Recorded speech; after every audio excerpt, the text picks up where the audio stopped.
Welcome to Mixtapes. I'm your host, Eric Stanley, and right next to me is my co-host, Mr. Mark Moots. Moots, what's going on today, my friend?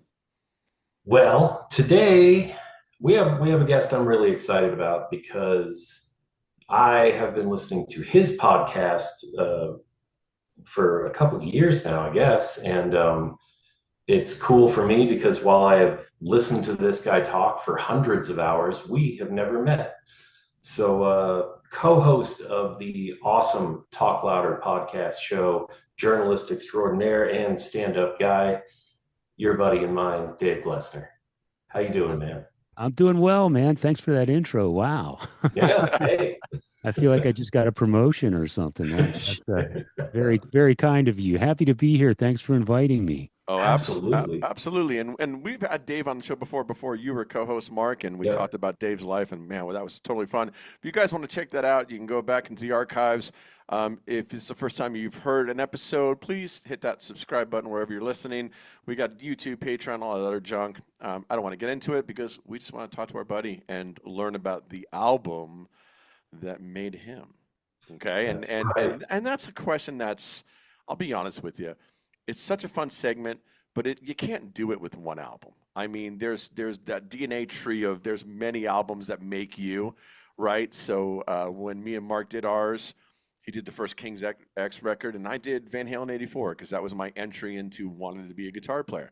But there's so many other records that are in our DNA that helped and made us and shaped us over, you know, the course of our careers. So, what's the album that you're going to choose today, Mr. Dave? Well, first of all, you're right. When you guys asked me to be on the show and told me to pick the one album, it was now here's the thing. The one album that shaped me, that was kind of the way you pitched this to me. We need Yeah. the album that was your gateway to rock and roll and turned you into the person that you are. That album is undeniable. There is only one, but I will say there are other albums that have come along in its wake that I reach for more often. Hmm. There are Hmm. ones in hindsight that I rate higher than this one now, in all these years later. But unquestionably, without a doubt, the album that made me a lifelong rocker is Destroyer by Kiss. All right. Yes, Yes. unquestionably. Great choice. Great choice because let me ask you this. Is it your favorite Kiss album? Probably not. That's another thing that crossed my mind when you asked me to be on the show. So here's the thing, the question is it's sort of difficult, as you both admit. And and the thing is, timing comes into this, right? It's all about when an album hits you. Were you at that age where you were ready to embrace rock and roll, et cetera, et cetera? And then as you grow older and you develop your taste and your palate broadens, and then you start branching off into other things. Kiss Destroyer is the album that blew my mind and made me have to not only collect all the Kiss records, but that's what set me on the path to further, other things like AC/DC, Van Halen, Ozzy Osbourne, all this. But to answer your question, if I had to look back at the Kiss catalog, Destroyer is probably not my favorite record. I think I would have to, that would probably be a toss up between, I've always gone with Dress to Kill, but in recent years, Rock and Roll Over has sort of crept up there as well. So, Ah, excluding the live albums now, that because sure, the that's a live whole different the conversation. live albums are a whole different animal, but studio albums, I think I would go for Dress to Kill over Destroyer today for sure. Okay, yeah, and That's my favorite. one, Um, it's a cool question too because like with mine, Fair Warning's my favorite Van Halen record, but Yeah. '84 got me in the door, and I don't think the self-titled, the first not self-titled, but the first X record is your favorite, Mark, right? no, no, but It's the gateway. it was one of those records. And to be fair, Dave, like Jason picked, Captain Fantastic, Yeah. which That doesn't obviously, surprise me at all. right. um, Yeah. and like I Kiss was my gateway as well. And we've talked about it before. But like as you kind of alluded to, like I could probably list 20 albums that have made me into who I am. Yeah. So when I gunned to my head, honestly, it was going to be this album or the King's X album, and I pivoted and just chose King's X because when I heard them, it like blew my mind. Yeah. And so it is a formative record. It's not my favorite by them. I think it's great, but Yeah. the thing I like about this segment is it is kind of it's hard because as Yeah. fans we have to be like, oh my god, it's like picking your favorite baby, right? Right. Um, And it's all very, it changes and it's constantly moving, especially if you continue to listen to rock music like the three of us. I mean, mhm. it's not like you stopped listening after high school, so you can concretely say, you can definitively say, this is my favorite album, and nothing ever since has really impacted me. Yep. People ask me all the time, what are your favorite bands or what, so for example, my favorite bands are probably vintage Aerosmith and the Ramones. But if you ask me to name my top five albums, neither one of those artists has an album in my top five albums. So That's interesting. it's all about the collection of tunes and I don't know. It's hard to explain. It doesn't Mhm. make much sense that I can say those are my two favorite bands, yet none of their albums are in my top five. This is cool I though. This is a great Yeah. conversation because, like, if you don't mind me asking, like, and top fives are so hard because it could change, but like, what's your top five today? Yeah, my top five has been set in stone for quite some time, Okay. and I would say number one for me is Number of the Beast by Iron Maiden. Okay. Hmm. That album, as soon as I discovered it, just I mean, it turned my whole world upside down. And it's held up well. And that's another thing. A lot of albums, when they're introduced to you and you're 15, 16, 14, 12 years old, something like that, they don't necessarily hold up well over the years. They don't age well. To me, the Number of the Beast has aged well. So number one for me is Number of the Beast. Number two for me is probably Heaven and Hell by Black Sabbath. Number three is Screaming for Vengeance by Judas Priest. Number four is High and Dry by Def Leppard. And number five is the one that is always kind of a coin toss, but more often than not, I probably give it to the debut album from Faster Pussycat. Hmm. Those are Wow. my top. That's a good one too. Yeah, I wasn't expecting that one. You know what one I thought might sneak in there is Diary of a Madman. Yeah, I mean, there's no doubt about it. I love that album.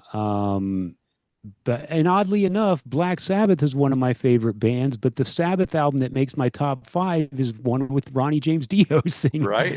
So Yeah. again, it's all when you're choosing albums for me anyway, it's the collection of the songs and where you were when they hit you. Those top three albums, actually all those albums that I named, all five of them, except for the Faster Pussycat, that came along later. The Mhm. the top four, though, all came on my radar when I was in high school. So not only are the songs and the albums as a collection of songs uh, very special to me, they're also tied to a lot of memories. Walking the high school hallways, hanging out with my buddies, drinking beer on the hill, first girlfriends, all that stuff, comes rushing back when I think of those albums and I hear those songs. Sometimes I listen to like there's a song on Screaming for Vengeance, Bloodstone. Oh, Every time I hear that, immediately I can almost smell the air in my neighborhood I because love I that. remember walking around with my buddies listening to it on cassette tape on a boombox while we were out sneaking cigarettes or something. It takes me all right back to those times. So yeah, it's not just the collection of songs and how well they hold up to this day, it's also the memories attached to them. well, that's one of the greatest things about music, and especially for fans like lifers like us. Um, these albums like imprint on you. You know, Yeah. I was telling Jason, it's like I feel like Captain Fantastic is probably just part of his DNA at this Oh point, yeah, for you sure. know. And that was kind of the choice. Like Kiss for sure for me. I discovered them when I was 6. You Yeah. know, I mean, I have had that poster since I was like 10. You Oh, know, that's awesome. That's um, so cool. and I have a Gene Simmons tattoo. Like I Kisses, I never listen to them anymore ever. You Yeah. know, and haven't for ages.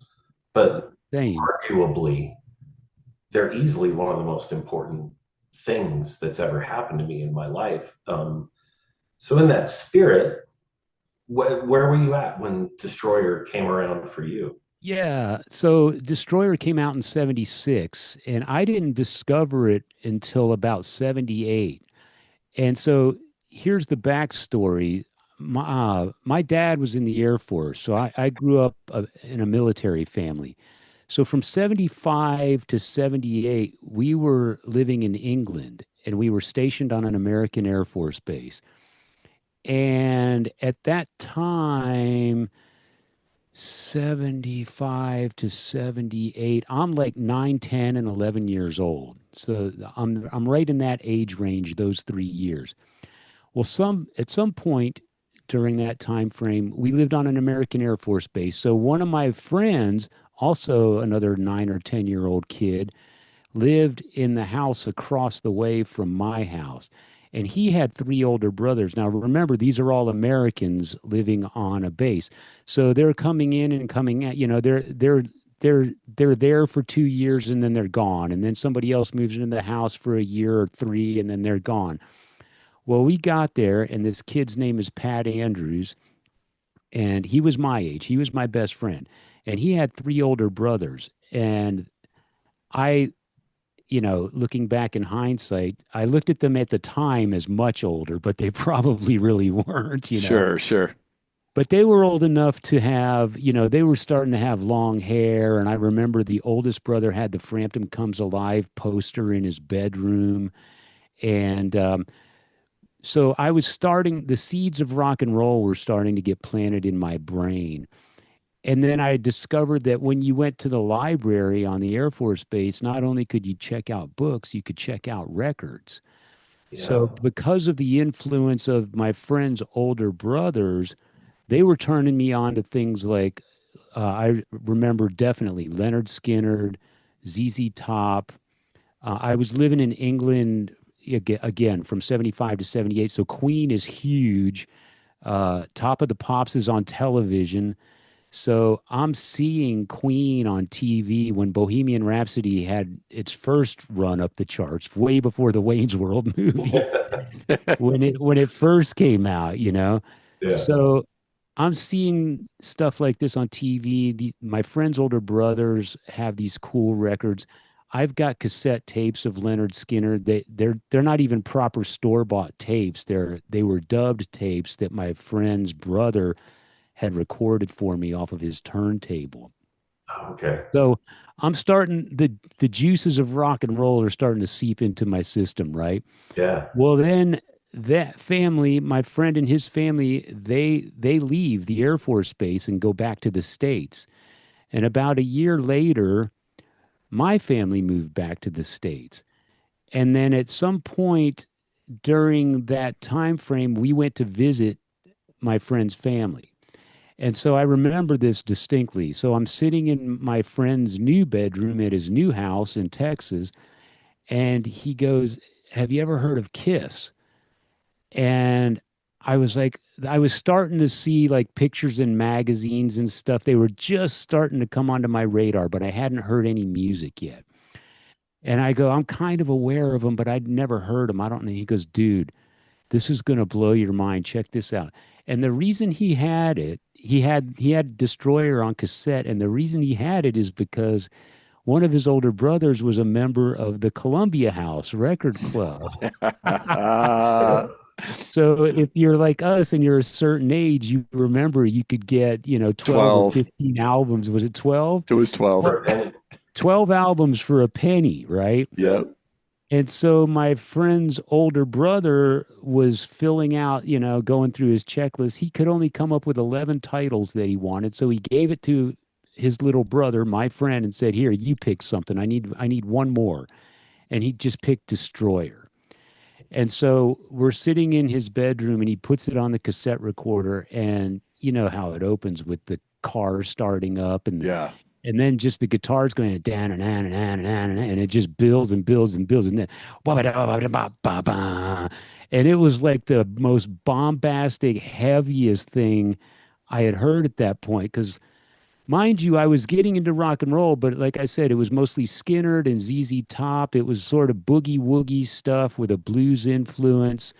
And Queen was on TV, but they were very orchestrated. And this was the first time I heard what I would come to know as heavy metal. Like it was just easily the heaviest, hardest hitting, most propulsive sounding music I'd heard. And then, the artwork, of course, sucked me in.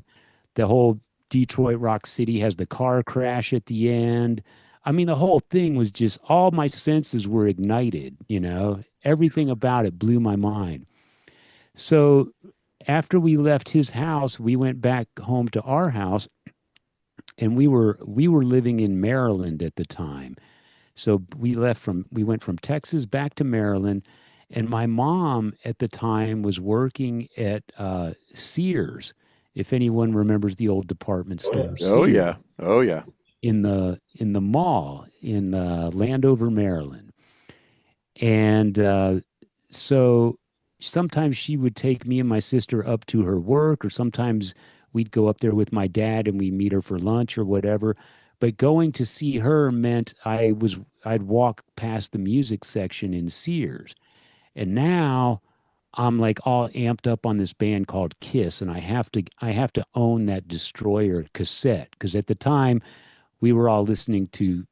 I mean, if you had a boom box, that was a luxury. I was still listening to like the cigar box tape Yeah. recorder, Right. with the Right. one big square speaker, the big chunky buttons. Yep.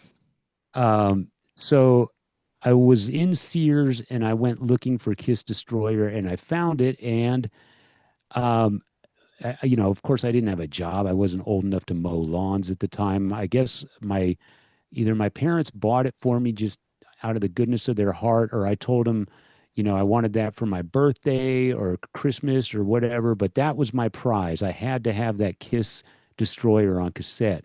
And I noticed while I was flipping through the cassettes that right behind Destroyer was Rock and Roll Over. And I was like, okay, I'm taking home Destroyer, but as soon as I get the next chance, I'm coming up here and I'm getting Rock and Roll Over. So that's how I discovered Destroyer, and it was That's a just one of crazy those things. story, man. And there's so much cool stuff to that story because it's like, if the kid's younger brother doesn't pick Destroyer, you don't hear it then. And then like Right. when do you come in and hear it? Do you hear Love Gun as your first record? Like do you hear Dynasty and go, these guys suck? I mean, like what you know what I mean? Like there's a big butterfly effect right there. Well, I was hooked on Destroyer, of course, and then it probably took me another month or maybe two. I can't remember. It definitely wasn't the very next day. There was some time before I could get my hands on Rock and Roll Over. So I Sure. got that. And now remember, I'm in Maryland now, and it's 79. So Dynasty is out, Right. and I Was Made for Loving You is on the radio. Right. So I'm hearing the new Kiss at the time, and I could tell it was different, but I wasn't put off by it Okay. because um, I was still in the honeymoon phase with Kiss. It was like I just had to have everything I could get. Sure. So when I was going to school, I ran into other kids that were into Kiss. And then I don't know, you guys may remember too, back in the day, uh, at your recess period or whatever, sometimes you could bring your records from home and the teacher would let you play it on one of those square turntables in Yep. the For classroom. sure. Well, a kid brought the Alive record, and I was blown away because everything I loved about Kiss as far as studio albums was just amplified and more electric on the live album, the excitement in the air and just the idea of being at the concert. And you're hearing those songs and you're imagining being there and seeing these four painted faces on stage. Again, man, I'm like 12 years old. This is sensory overload. I'm losing my mind. Yeah. And so, Yeah. yeah, I went back and collected every Kiss record I could get uh, up to that point, and Dynasty was the new album.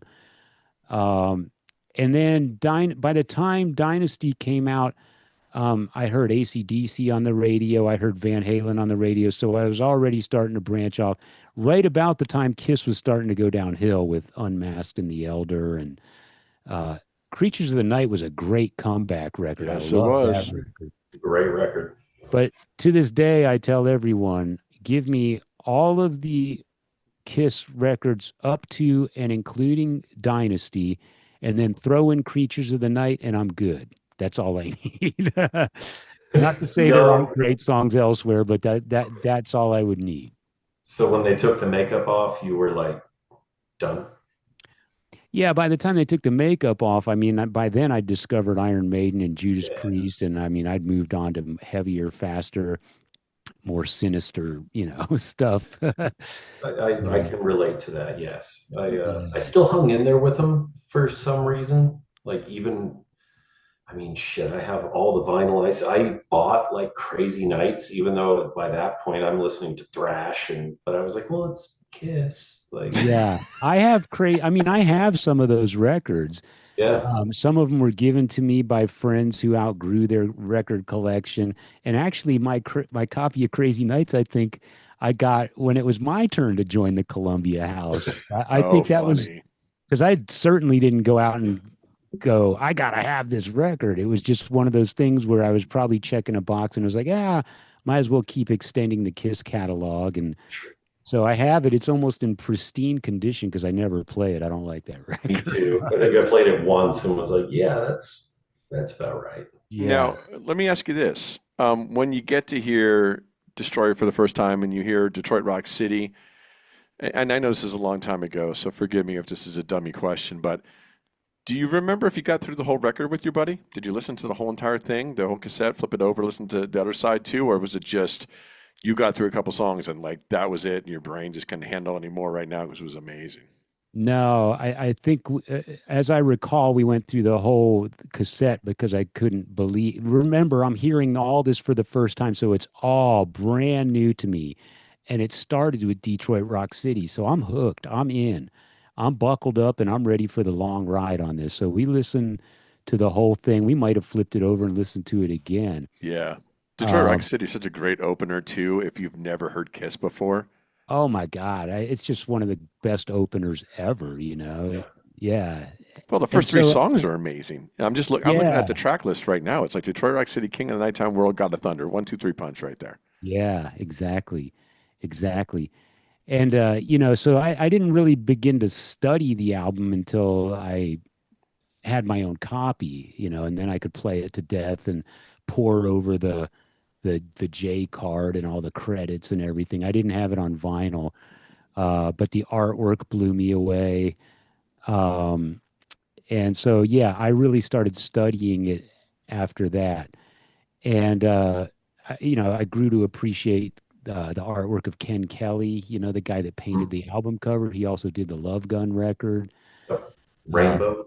he did the Rainbow Rising album. That's right. And I think that's one of the coolest album covers of all time. It's amazing. So, yeah. And then, oddly enough, here's a sort of a full circle moment with Destroyer. Years later, I I'm in San Antonio. I'm living in San Antonio, Texas, and there's a hot local band called As Is, and they were the band that was sort of got all the girls and all the buzz was happening. And I actually walked in to a clubhouse, an apartment clubhouse party. You know how you used to get the kegs and you'd rent out the apartment clubhouse and you'd lose your deposit because you trashed the place. Well, I walked into one of these one time and As Is was playing and they were covering a Saxon song, Power and the Glory. And I walked in and I was like, oh, these guys are great. And the party got raided and we all scrambled. And there's a whole nother story behind to that, but I'll cut out that part and just cut to the chase. The singer for that band, as is, became an acquaintance of mine. And today we're friends. His name is Robert Wagner, and his dad is Dick Wagner, Oh, Oh, who plays uncredited on on Destroyer. Destroyer. Yep. Yeah. So he plays on Sweet Pain and Flaming Youth. And I've read some reports that he plays like an acoustic guitar in Beth and Great Expectations. Now, my ears don't hear an acoustic guitar when I listen to those two songs, because especially Beth, because it's so orchestrated and so heavy on the, you know, more it's more piano based, or you don't hear a lot of acoustic guitar. So it might be buried in the mix. But regardless, he is, and it's been widely acknowledged since then. He was Dick Wagner, played with Alice Cooper, Lou Reed. He's uncredited on Aerosmith's Get Your Wings record. And he's on at least two, if not four, songs on Destroyer. And this is my friend's father. So that was a weird full circle moment, you know, when I met him and we became buddies. Yeah, that's crazy. Now, did you, let me ask you this. When you did figure out, and God knows how long it took, right? Because this information wasn't totally out there. When you did figure out, like, Ace didn't plan everything on Destroyer and stuff like that, did it bum you out? Did you have an idea? Like, what changed? Like, did anything change for you with Kiss where you know, like it changed your perspective on them? Yeah, that's a good question, because it's 100% true. So if Destroyer is my introduction to Kiss, a lot of Kiss purists, and even I, will listen to it now with 58-year-old ears and go, "Oh yeah, I can see what they're saying." The critics, by critics I mean fans, the fans that were arguing that Destroyer was too overproduced, too orchestrated, too polished, or whatever. I didn't understand that at the time, but you compare it to the first three studio records, and absolutely, they're night and day. Yeah. yeah. Uh, Dressed to Kill, Hotter Than Hell, in the debut, recorded on a shoestring budget, and there's a huge difference, obviously. And as we said at the top of the show, probably my go-to favorite Kiss record is Dressed to Kill. So I actually do prefer the raw, because one of the other things after Kiss opened the door to me was, not only did it open the door to me in terms of hard rock and heavy metal, I also gravitated big time towards punk. Like, I Hmm. love punk bands, punk music. And so it makes perfect sense that I would think Dress to Kill is a cooler record, just because it's got that raw, unpolished sound to it. And then going back to what I said earlier, also, Rock and Roll Over was almost a return to some of that, especially coming after the Bob Ezrin produced Destroyer. So yeah, and then at the time, as you said, you didn't really know that Ace didn't play on some of the tracks. And had I known, yes, I would have been really bummed out, because again, when you discover something like that at a young age, you hold it near and dear to your heart, and you don't want to know that it's not those four guys creating all the magic that you love. You don't want to hear about it. And now, of course, we know that this happens all the time. Yeah. There's session players on a ton of your favorite records, and people that are uncredited, or a guy in the band that is pictured on the album but wasn't really there because he was in rehab and somebody else came in to do the record, or whatever. We know it happens all the time. Yep. So had I known at 12 years old that the guy on the cover was not the guy playing all the guitars, I would have been bummed out, but I didn't know that at the time. It's a great answer too, because we just had Martin Popoff on the show. He's got a Oh, yeah, brand new right. book, Kiss 76. And Yes. he said the same exact thing you did, man, where he said, after Destroyer, Rock and Roll Over was like going back more to the roots, because it Yeah. didn't, like for me, Hotter Than Hell is my favorite Kiss record. And I Yeah. just wish the production was better. And it's funny because Dress to Kill just it's like I almost wish Hotter Than Hell had Dress to Kill's production. Like you could tell that they were moving in that direction of figuring themselves out in studio. And Yeah. then obviously when you get to Destroyer, it's like, oh wow. And then I don't think anything they put out after that didn't sound good. You know what I mean? If it was produced or not produced, I think everything else was they were, top notch in that A circle of like when they put out a Yeah. record, it was gonna sound solid. So Well, yeah, yeah, I think after Destroyer, they graduated to a certain level that there's no going back. right. They're not going to sound shitty ever again from a technical standpoint. No, 100%. Sure. So are you we asked this, we did a show on this a bit ago. Because it's interesting because Destroyer is the first thing you hear, but then you hear Alive. Are you an Alive 1 guy or Alive 2 guy? A live one. Yeah. I mean, you got to go with a live one. There's something about that record. Now, Alive 2 is amazing, don't get me wrong. And the thing I like about Alive 2 is it has a slightly different energy. The thing I like about both of those records is they both have their own very much the live experience energy. You really feel like you're in the audience. And Alive 2, I think maybe the sonics were better or something, but you really feel a little more immersed in the audience. And the sound coming off the stage is hitting you in the face more on a live 2 than on a live 1. To my ears. Now, my ears are not, I'm not an audio engineer. But when I listen to a live 1, the beauty of a live 1 is I feel like I'm in that smoky arena that's pictured on the back of that album cover, and I feel like I'm among my people. And I literally feel like I'm sitting there in 1974, 1975 with people from that era. And, Hmm. and it's just, it's four sides of just badass, nonstop hard rock. And in Alive 2, I think I, a lot of people love the fact that side four is like unreleased studio tracks. um, I think it suffers because of that myself. I wish it would have contained another live side of some more tracks that they had available to them at the time. There are songs on that studio side four that I like. I love who doesn't love Rocket Ride? Sure. But I think it sort of takes away from the collection as a whole being a live record.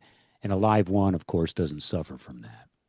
Yeah, I think we did a whole thing comparing the two albums, and one of the things that just occurred to me was that like we had said that I think Alive 2 sounds like technically better, Yeah, but what I was just thinking is like the first three albums are really raw, and like Alive is pretty raw. yeah, But Live 2 is pretty polished. And that's kind of where they ended up, after Destroyer, and then everything sounds good. So yeah, Live 2 makes sense to me in that. I think the biggest thing that we kind of figured out together on the show that we did was that the set list is way better on Live 1. oh yeah, yeah, And I think that like side four, and this is pure speculation, I think it's because they don't repeat any songs from Alive 1. right. So they had to fill a side.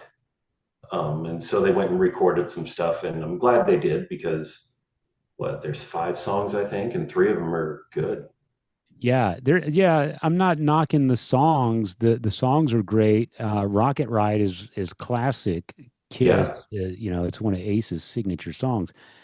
So I'm not knocking them. I just feel like it it sort of interrupts the whole concert Mhm. experience where Well, you don't. it ends it prematurely, I think. Exactly. Yeah, exactly. Hmm. There you go.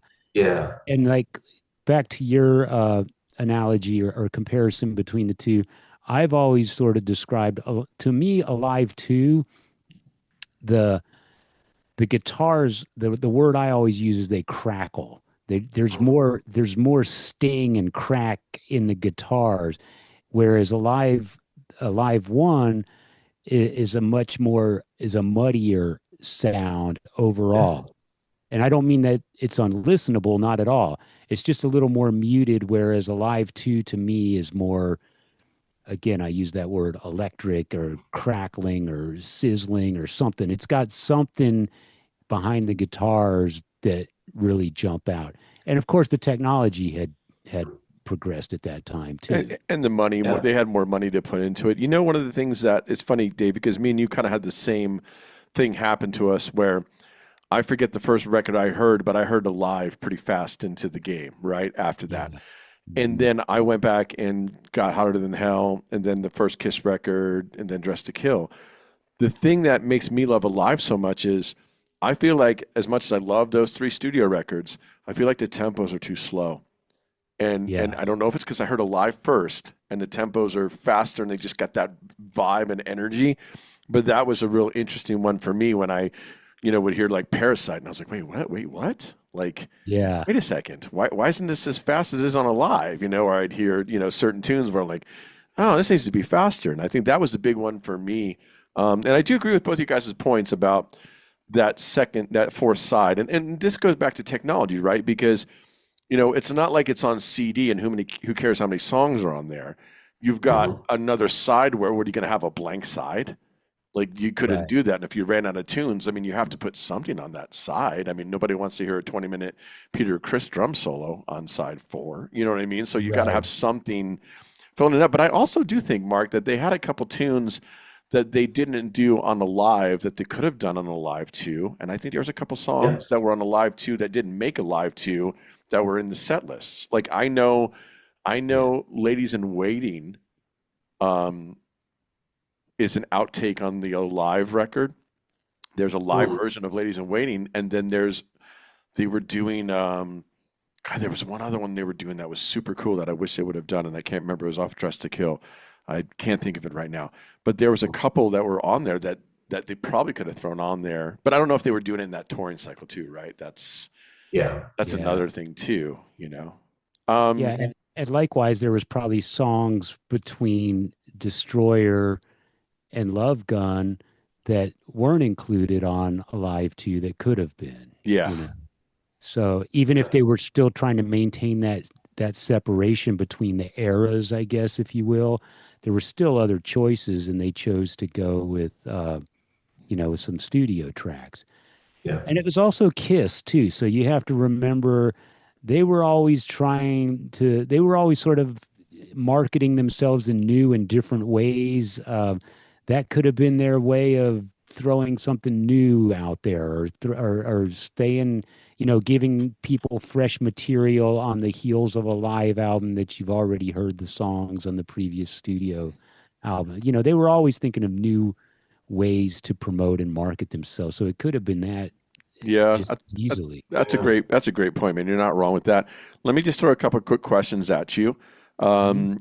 Your favorite song off Destroyer, is it Detroit Rock City? Um, Probably not. I think my favorite is probably King of the Nighttime World. Okay. Yeah. And that's a song that I grew to appreciate. Like you said earlier, that's an undeniable 1, 2, 3 punch. Detroit, King, and God of Thunder. I've always liked King of the Nighttime World, but it kind of rose up to the top many years later. And I was surprised to learn just recently that it's a cover tune. Yes. Do you know who wrote it? Kim Fowley and some guy. Yes. It was actually recorded before Kiss released it by a band called the Hollywood Stars. That's right. Yeah. Yeah. And Yeah. that, That You was a know your recent history. thing too for me. yeah, I Yeah. mean, I had no idea for decades. I had no idea. Yeah. I've studied the credits on the back of. I've got the vinyl now. I have two copies of it, and in fact, I was looking at them knowing I was going to do this show, and I have them. They actually have the blue Casablanca center label, so they're first pressings. Oh, Oh, nice. cool. Cool. Yeah, the covers are a little beat up, unfortunately, so they probably aren't worth as much as they could be. But for a fan, that's pretty cool to have to know that they're both their original pressings. But Nice. I always read the fine print on the records, and Kiss famously, used to list that they proudly play Gibson guitars and Pearl drums, and so I Yeah. read all the small print. Yep. But if the song titles have like little asterisks or little symbols next to the song titles, but that only takes you to the name of the publishing company. It doesn't tell you that Hmm. who the songwriter was. Now on the center label, I think it does say Kay Fowley, um, but I don't think it says the guy from the band Hollywood Stars was It's Mark Anthony. Mark Anthony. There you go.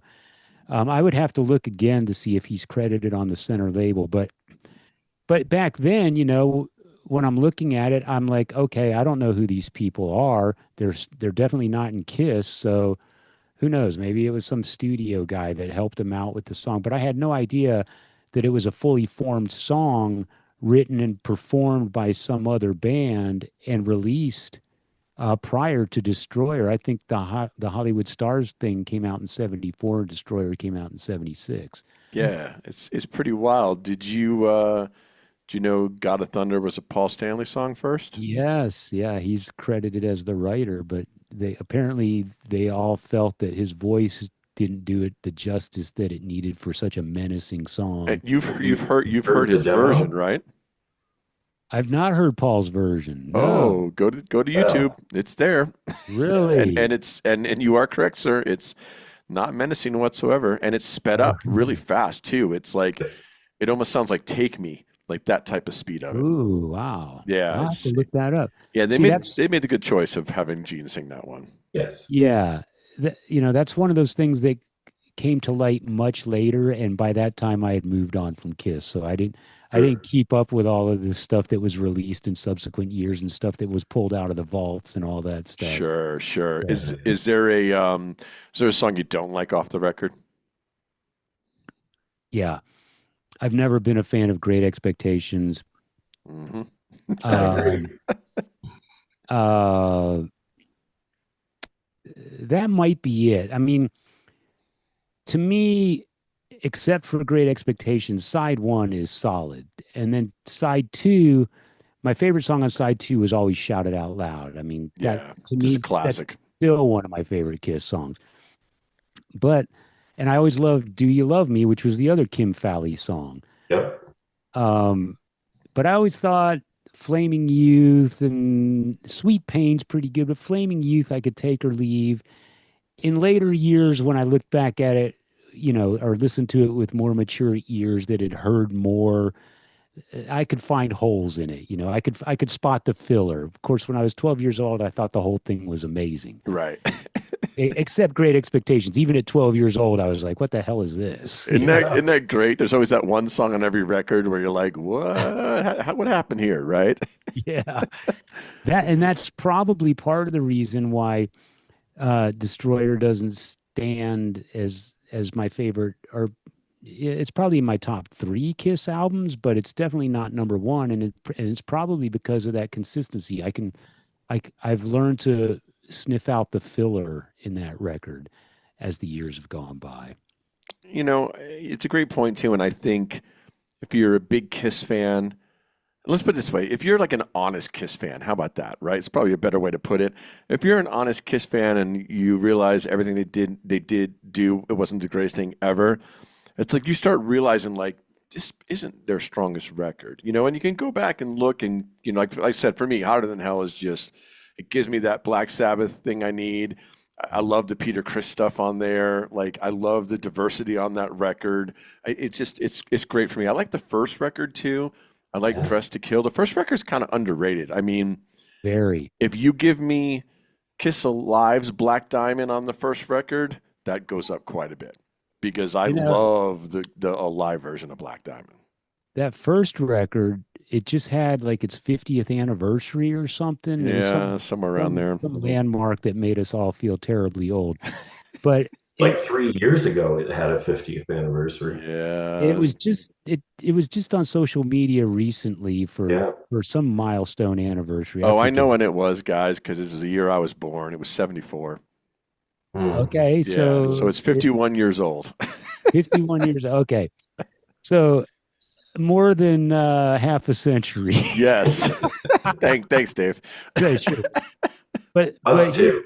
here's my point, and it goes back to something Eric was saying. If it's funny to me that when people talk about great debut albums, they always talk about the first Van Halen, they talk about Appetite for Destruction, they talk about the first Boston album, um, they talk about the Sex Pistols record, but nobody ever mentions that first Kiss record. And to the day they retired, about half of that album was in their set list. Yeah. Yeah. I mean, that's a strong record, man. And you factor in the fact that it was their debut album. It was the first time the world had seen those four painted faces. Yeah. They were scary. There's that much killer material. Why is that not mentioned among the great debut albums of all time? I You know, think that's it's a great point. Go because ahead, it's Mark. Kiss, Yeah, and Kiss was never taken seriously. that's there. That's you're not wrong. You know, That's a fair assessment. Well, especially on their musical merit. Like Hmm. rock critics, nobody took them seriously. They were a joke. I don't think they got him though. You know what I'm saying? Because like if you Oh, really do sure. listen to those first three records, and I mean rock critics, good lord, there's a lot of them that Mhm. just have the worst opinions ever. But but you know, look, you know what doesn't help them is Father Time. Okay, because you take a band that like put out a couple records and the band breaks up and they're frozen in time, right? You know what I mean? Like if Guns N' Roses breaks up after Appetite, like that's just the most amazing band ever. That type of stuff, right? You take Kiss and we got Kiss condoms, Kiss coffins, Kiss avatars now. I mean, it just gets to the point where you're like, when is the cow milked dry? And I think that does affect like I don't want to say legacy is used too much, but it does affect their legacy of like, this was that band. I mean, look at the missteps with Van Halen. It's the same thing. Van Halen 3 definitely hurt that band. Them not having an online presence hurt that band. You know what I mean? It's like the bands that get in and get out. I think, like you talked about, Boston didn't have that many records, right? Guns N' Roses, I still think the Illusion records were huge, right? Right. Van Halen was really strong until '84, essentially, and they had the career after Sammy. Um, but I think Kiss just kind of damaged their reputation too much, and I think that's why There, people don't there, talk about there, it. there's probably some truth to that. I mean, I had a your your your story, your point here is reminding me of a story a friend of mine used to tell me, and he said, if Motley Crue, if all the members of Motley Crue overdosed and died on the sidewalk outside of the whiskey after Shout at the Devil was released, they would be immortalized like Sid Vicious, Yeah, just forever and ever and ever yeah, glorified and Yeah. considered the gnarliest, nastiest, coolest band ever.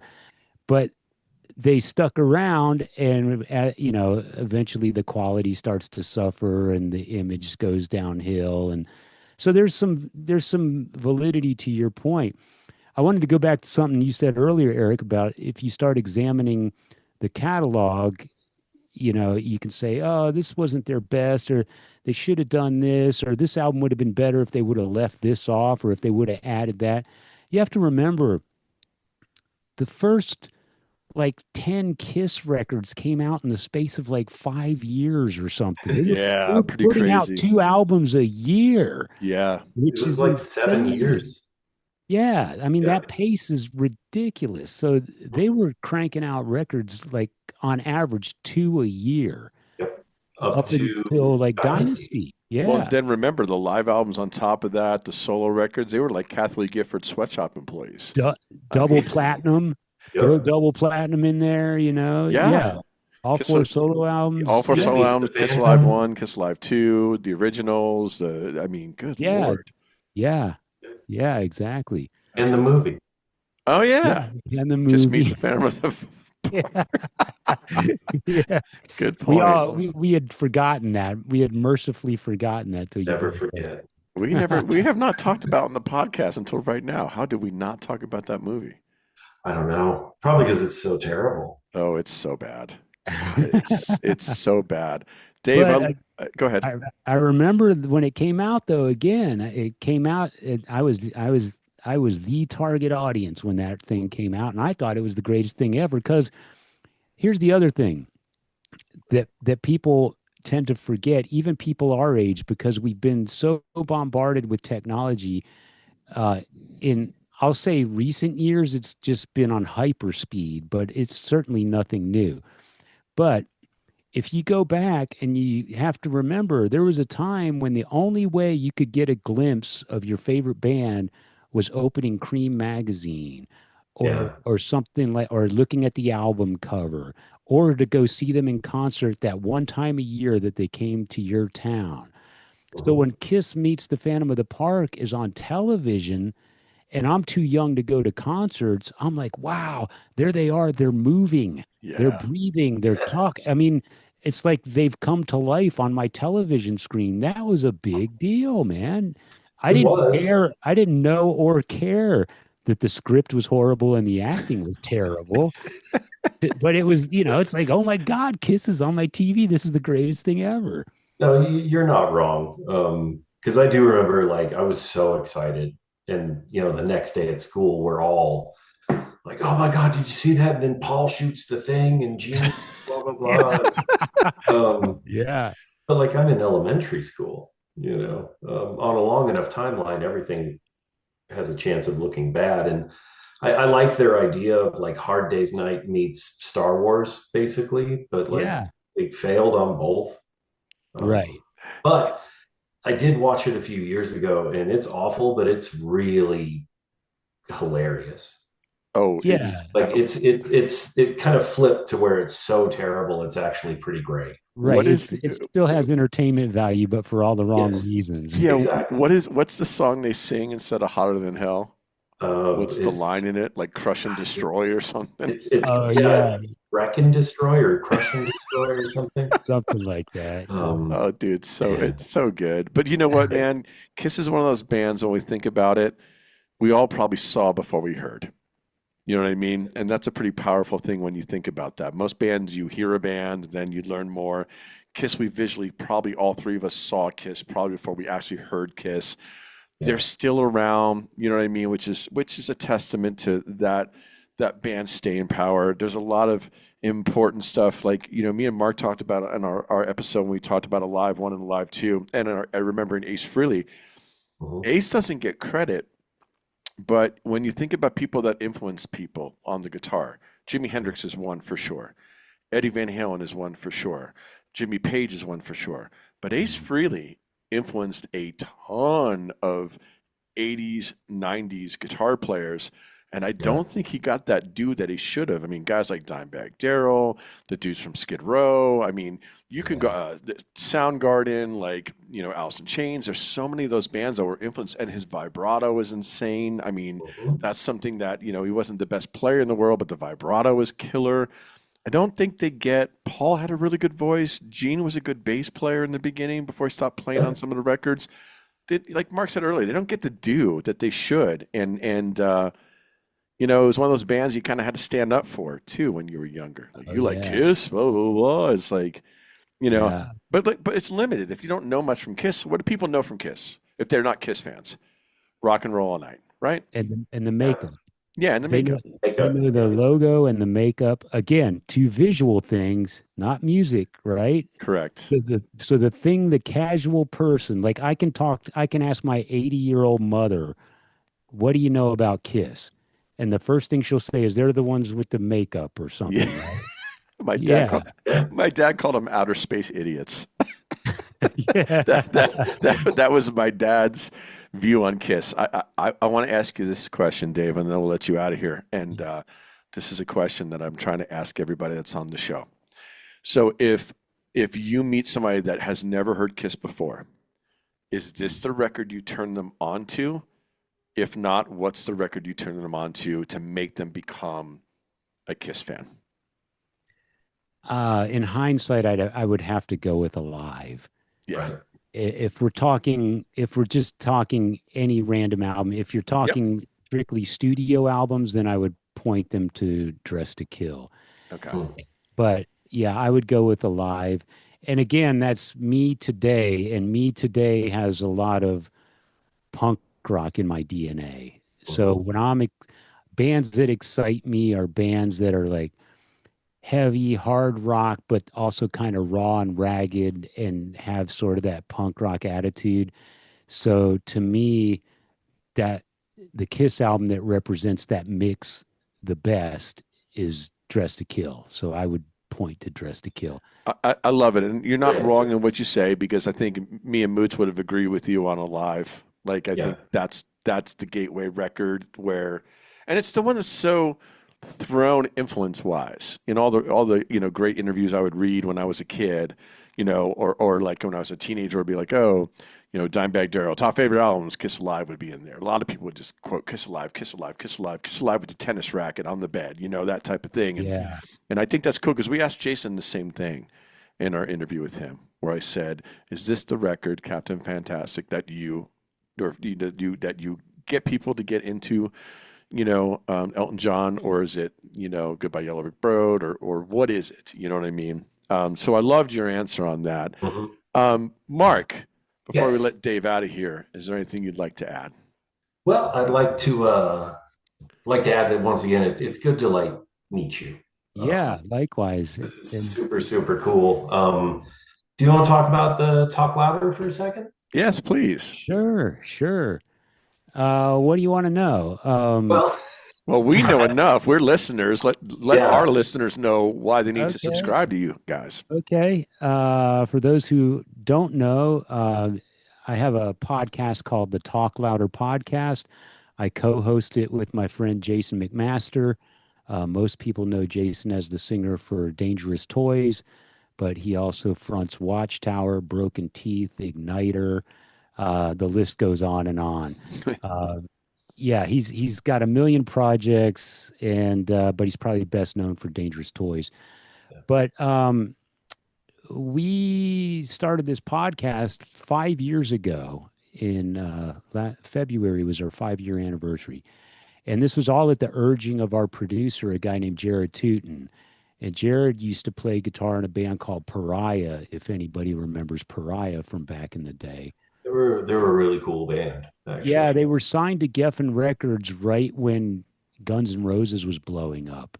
So Hmm. a lot of bands got signed by Geffen, and then Geffen was ultimately pouring a lot of their resources into Guns N' Roses, and some of those other bands got kind of forgotten.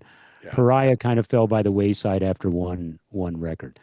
But then he resurfaced in an early version of Broken Teeth, which is one of Jason's bands. Anyway, Jared, uh, this was during the pandemic. He texted me and Jason, and he said Jared had started listening to various podcasts during the pandemic. He became a podcast fan, basically.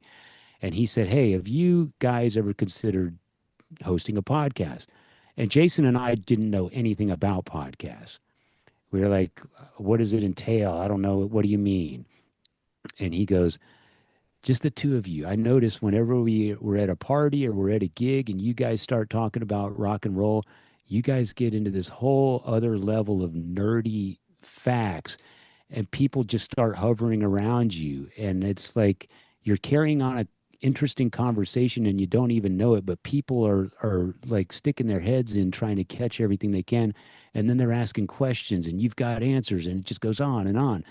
And my whole thing was I can talk music all day long. I know jack squat about the technical stuff. I don't know about microphones. I don't know about cameras. I don't know about lighting. Jared said, "I'll take care of the technical stuff.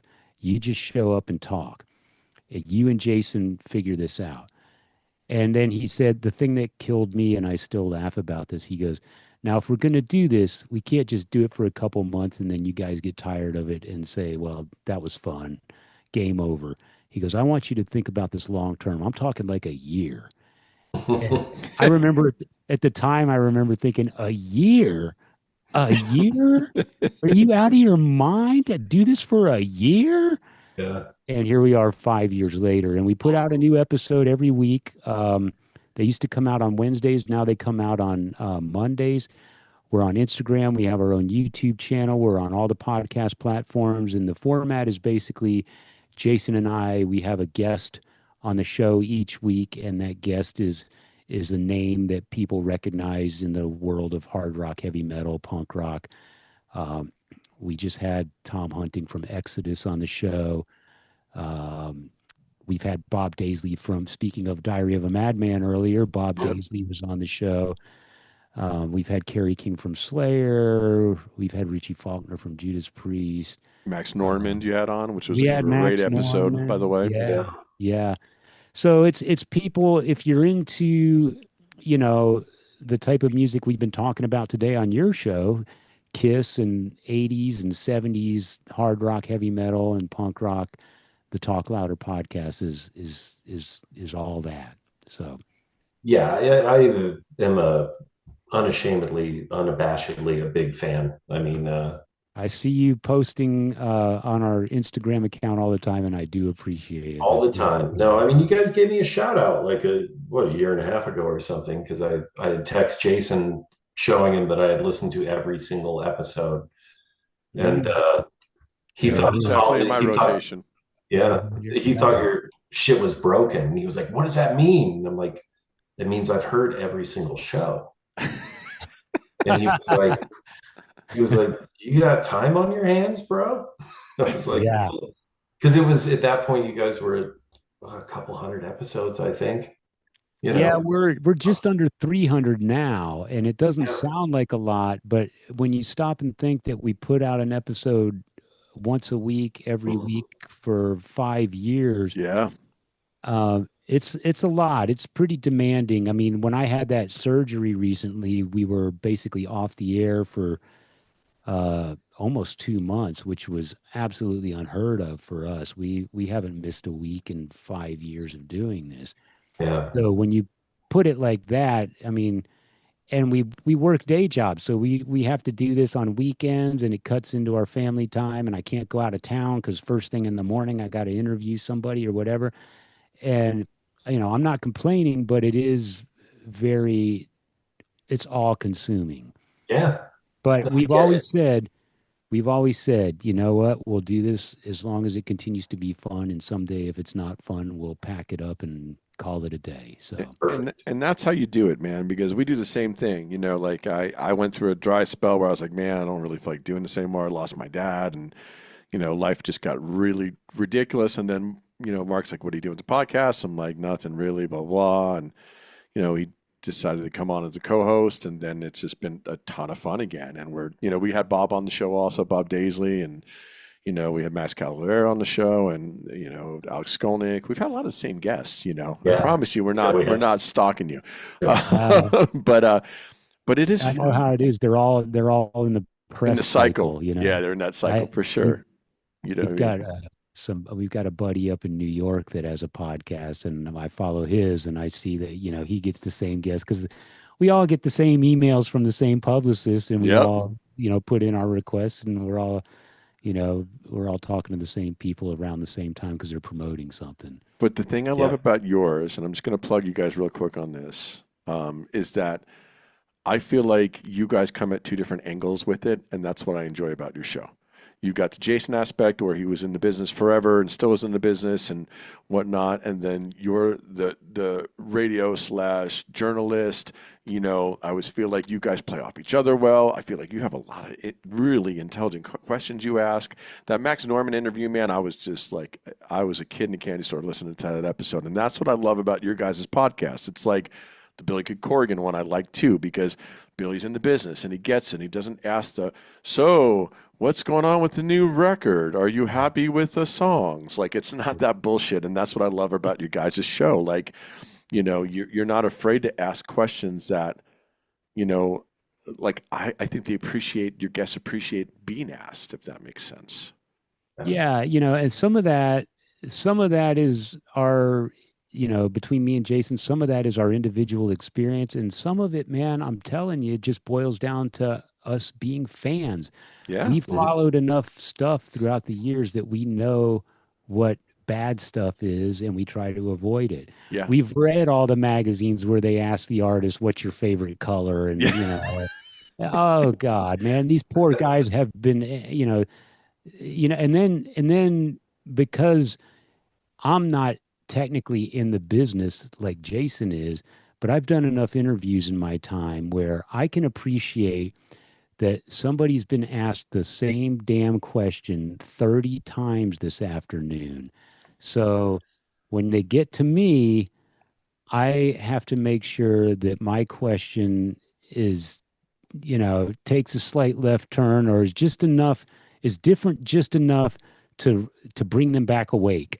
you know, Yeah. it's like No. snap them out of the coma, and then they go, a lot of the times we're promoting something current, right? So you have to respect that. Sure. That's why they're giving you their time. Sure. But I'm not going to have Bob Daisley on the show and not slip in a couple personal questions that I want for my own interest, Yeah. Yes, And sir. by doing so, they go, "Oh, this guy's done his homework. This guy really does know my career. Oh, This guy this isn't likes my music. yeah, this guy isn't just a talking head who studied the latest press release. Ah." Yeah.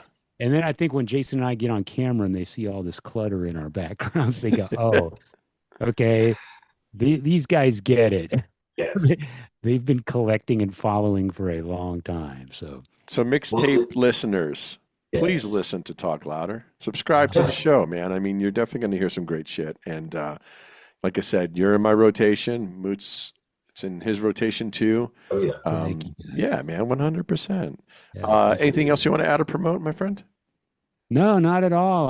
I just like talking Kiss Destroyer. I'm glad you invited me to be on the show, and I love the question, it sent me down memory lane, and it got Yeah. me revisiting those moments when I got super excited about discovering this album Yeah. that it did. It changed my life. I mean, I'm about to be 59 years old, and Mhm. I still dress like this and walk down the street like this every day. And it's not. I always tell my mom, Kiss was not a phase. Yeah. Yeah. Yeah. Like it or not, Kiss was not a Yeah. phase. Yeah. And Well, yeah. that album did. It set me on a path. It made me want to be involved in music because it made me love music so much. I realized I'm not going to be a musician. So how do I stay in the game? Let's do journalism. I've been told I was a decent writer by all my teachers in school. Okay, let's go interview the rock stars if you can't be the rock star. Yeah. So Yeah. it all goes back to that album and what it did to me and how it opened the floodgates for my love of rock and roll. So Kiss Destroyer all day long. And we can't end the episode any better than that, man, because I always Yeah. tell our listeners, if we get you listening to more music, that's like we win. That's all we care Yeah. about. And like I know there'll be people that are probably going to pop on Kiss Destroyer after they listen to this episode, and to me that's cool. You know what I mean? And Yeah. if it brings back some memories from back in the day, that's even cooler, man, because one thing I think is always powerful about music is, you can always equate a smell, a taste, a sound, something to music. And it doesn't matter how long ago it is. I hear a certain song, I can feel like the sand in my toes in the beach. I Right. can feel my first breakup. I can feel my first this, my first that, all stuff with music. And I think that's why music needs to be important in our lives, no matter what goes on in our lives, because it is really that thing that saves us and allows us to escape for a bit when things become too tough. You know what I mean? Absolutely. Super Absolutely. important.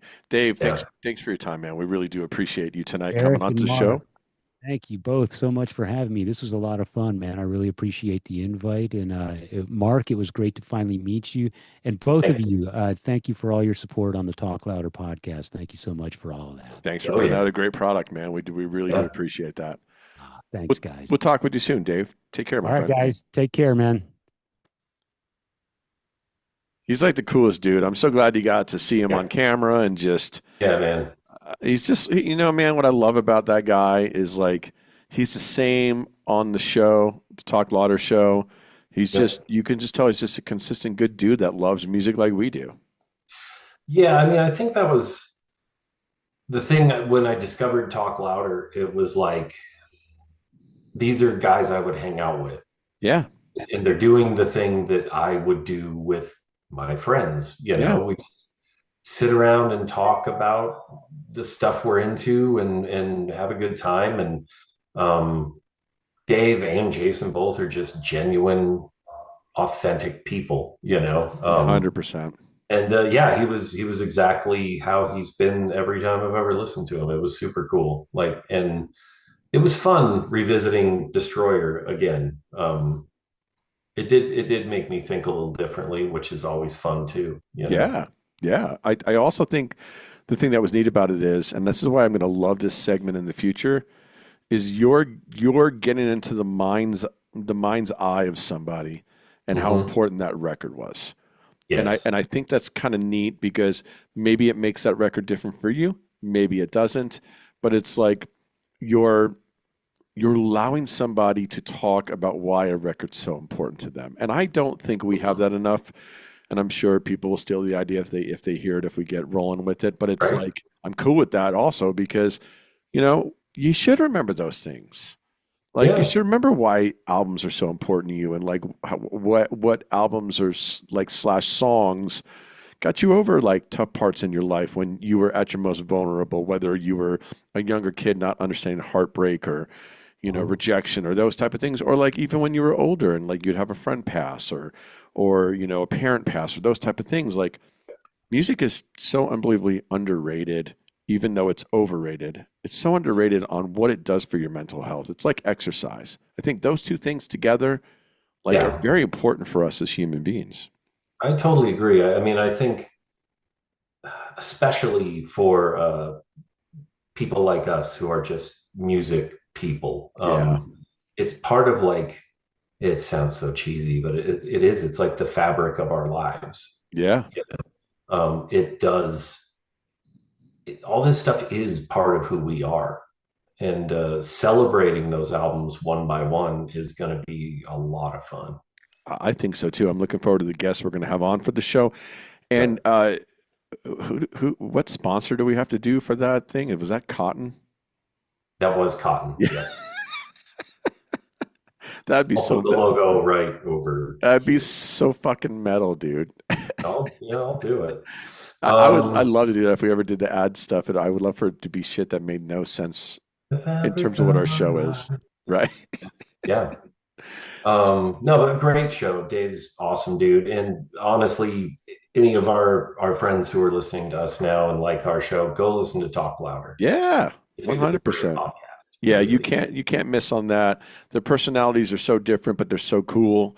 Yep. They come at things with different angles, both of them. I think it makes for a really intriguing show. Personally, I've definitely I listened to a totally agree. ton of those episodes, and I enjoy them, man. I just enjoy them. And both those Yeah. guys did not even hesitate to come on the show. No, it was super, super cool. And like I said, the door is open for both those gentlemen anytime. Yeah, yeah, They're welcome on anytime they want. and I hope it's a segment that you guys enjoy more of and Mhm. whatnot. If you sign up for the Patreon, you can let us Yep. know what albums are albums that made you. We'd love to hear that stuff. Same thing on the Facebook group post. Yeah. Our Facebook group, Mixtapes Podcast group. We'd love to see you on there too. We've been getting some good engagement on there, which has been a lot of fun, and Mhm. we hope to just keep growing it because in today's day and age, with everything going on, who doesn't need to talk more about music, right?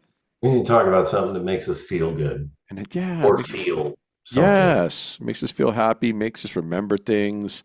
And I'll be honest with you guys, if this is the first time you're listening, the group's pretty rad. We don't Yeah. have any like fighting bullshit, drama. It's all people just kind of understanding, hey, we're just all talking about music. We could disagree and agree and it's fine, but I never get that weird tone vibe from anybody in the group. Everybody just seems to be like, hey, I don't get that, but like run on, man. It's not like Yep. oh, fuck you and blah, blah, blah, and all that stupid Yep. shit. No, So it's a fun spot. So by all means, yeah, check come it. come on in, check it out, whatnot. And I want to say thanks to all the people in the group. I wanted to say that. I've Absolutely. been wanting to say that. Thanks for you guys for basically like letting it run itself and not Yep. having to have moderators and putting people in timeout and all that nonsense. Thanks for being an adult and enjoying music Yep. like we do. So I would say we both should just listen to Destroyer. I think that should be the rule with this segment is we should listen to the album that our guest is so passionate about. Cool. You know, Yeah. so if you're listening right now, go listen to Kiss Destroyer. Yes. You know what I mean? I think that's a really important record in their career, obviously. Yeah, and I think they just put out some crazy expanded edition that probably has a million different things. So you can go deep. Yes, absolutely. As long as they're not writing any more letters to the fans, we're good. Oh man, I wish they would. Dear victims. Dear victims, I'm on top of this mountain with fire around me. Love it. Awesome. Dude. All right, brother. Thanks for getting Dave on the show, and Yeah. what a great conversation, ladies and gentlemen.